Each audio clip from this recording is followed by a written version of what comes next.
আজকে যে মাছটা রান্না করবো সেটা হলো চন্দনা মাছ। আমি জানি না চন্দনা মাছটা আমি কি জানি না এর আর কি নাম আছে না। আমি বাজারে গেছিলাম তো মাছটা পরিষ্কার করে ওরাই কেটে দিয়েছে, তো আলাদা করে আমাকে আর কাটতে হলো না।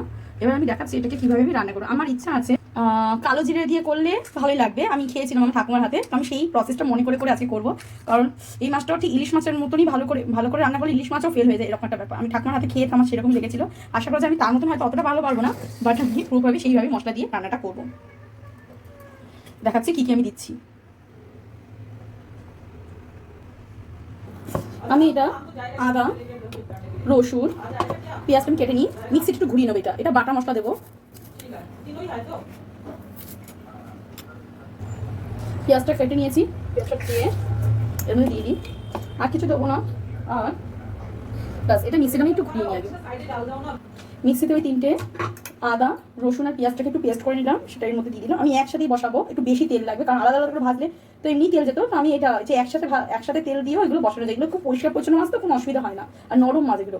আমার এটা ঝালও খুব ভালো লাগে। বেশি এইসব মাছগুলো কি বলতো একটু কি ঝাল করে খেলেই ভালো লাগে। শুকনো লঙ্কা দিয়ে এবার শুকনো লঙ্কা গুঁড়ো দিয়ে কালো জিরার ফোড়ন দিয়ে বসিয়ে দিলে গরম ভাতের সাথে দুর্দান্ত লাগে। এক সেকেন্ড। এবার আমি আগে আদা রসুন দিয়ে দিলাম, এবার আমি একে মশলা দিচ্ছি। এরপর আমি হলুদ দেবো,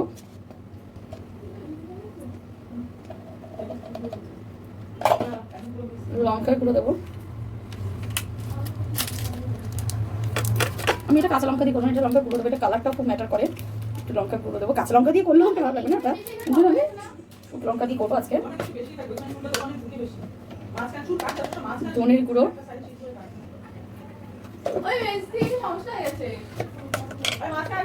জিরের গুঁড়ো,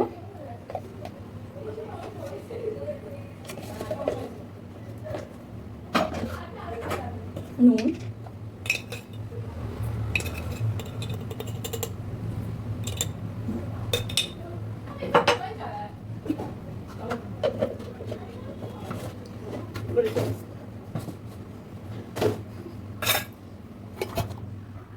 দেখাচ্ছি কিরকম। সমস্ত কিছু দিয়ে দিয়েছি। এবার জাস্ট তেলটা বাকি আছে, তেলটা আমি দিচ্ছি। এখন মাখিয়ে নিই। এবার আমি তেলটা দেবো। এবার লাস্টে তেল দিয়ে দেবো। এবার আমি মাখবো।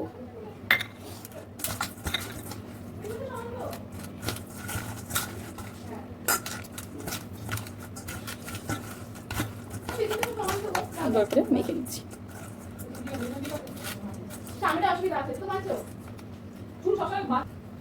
মেখে নিই ভালো করে। এখানে এখন ধনেপাতা দেবো না, এই লাস্টে নামানোর আগে ধনেপাতাটা দেবো। আর এখানে আমি কাঁচা লঙ্কা অ্যাড করি, আমি লঙ্কা গুঁড়ো অ্যাড করেছি। 10 মিনিটের জন্য এটা একটু ঢেকে রেখে দেবো।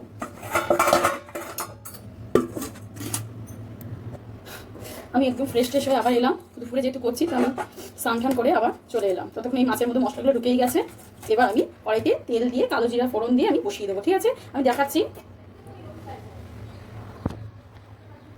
এই যে মশলাগুলো ঢুকেও গেছে, আশা করা মশলাগুলো ভালোভাবেই ঢুকে গেছে, কারণ 8 ঘন্টা আমার মোটামুটি আমি দেখেছি 8 ঘন্টা হয়ে গেছে।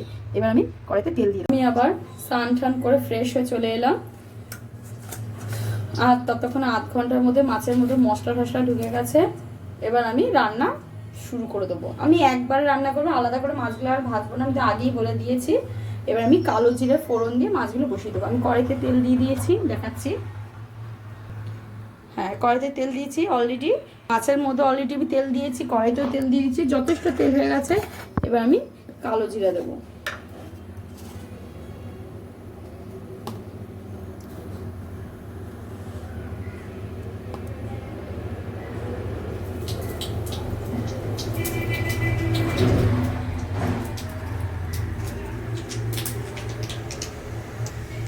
জাস্ট অল্প একটুখানি দিয়েছি, কারণ কালো জিরা বা নিজস্ব তীখা একটা ব্যাপার থাকে, অল্প অল্প দেবো। এবার মশলাটা বসিয়ে এবার আস্তে আস্তে মাছটা আমি দিয়ে দেবো।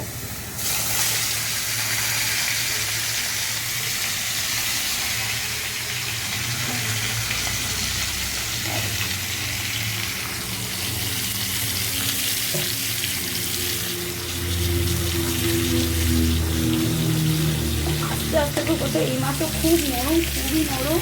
আমি একেবারে জল দিয়ে বসিয়ে দেবো। হালকা হোক, ওর মধ্যে মশলাটা লাগুক। আমি আবার একটু হালকা হয়ে গেছে তেলে, বেশি নাড়াইনি আমি, যেটুকুনি গরম হয়েছে। এরপর এর মধ্যে আমি জল অ্যাড করে দেবো।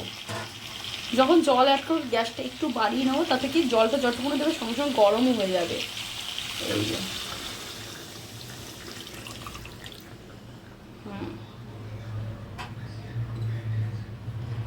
আস্তে আস্তে করে আমি মাছগুলোকে একটু অ্যাডজাস্ট করে দেবো।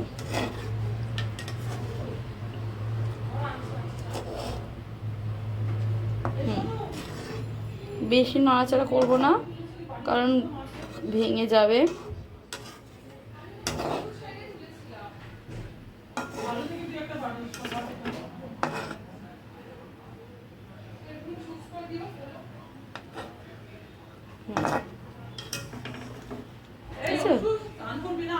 এটা যখন আস্তে আস্তে এবার হোক, আমি কিন্তু গ্যাস লো আঁচ করে দিয়েছি। এবার আমি এটা ঢাকনা, আমি এখন গ্যাস বাড়িয়ে রেখেছি, ঢাকনা দিয়ে আমি ঢেকে দেবো।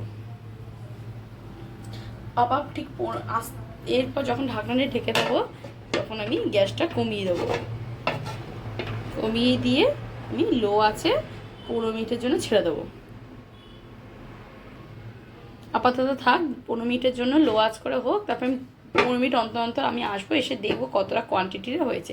একটুকুনি বড়, তাই একটু সময় লাগবে, আশা করা যায় আধ ঘন্টা 40 মিনিটের মধ্যে আশা করা যায় হয়ে যাবে। এটা লো আছে হোক ততক্ষণে।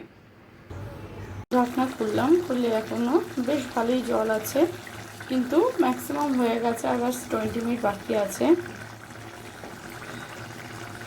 এর মধ্যে আমি ধনেপাতা অ্যাড করে দেবো।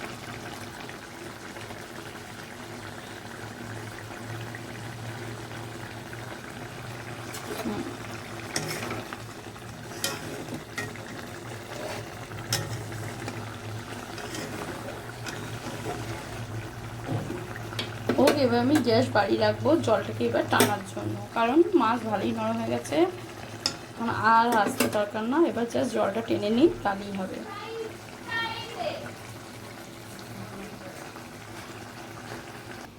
দেখা যাক জলটা কতটা টেনে নিয়েছে, দেখি।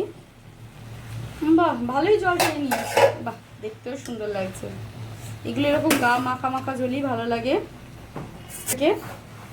এটাকে আমি এখন ঢেলে নেবো, ঠিক আছে? ঢেলে আমি দেখাচ্ছি। এবার আমি প্লেটিং করব।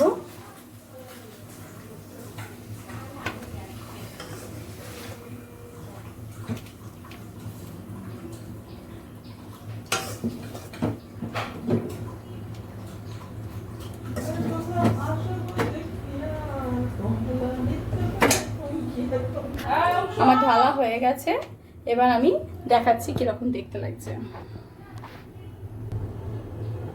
এই যে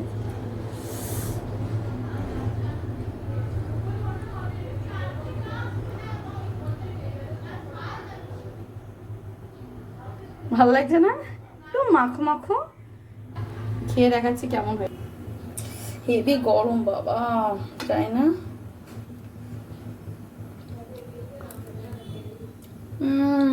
কি সফট।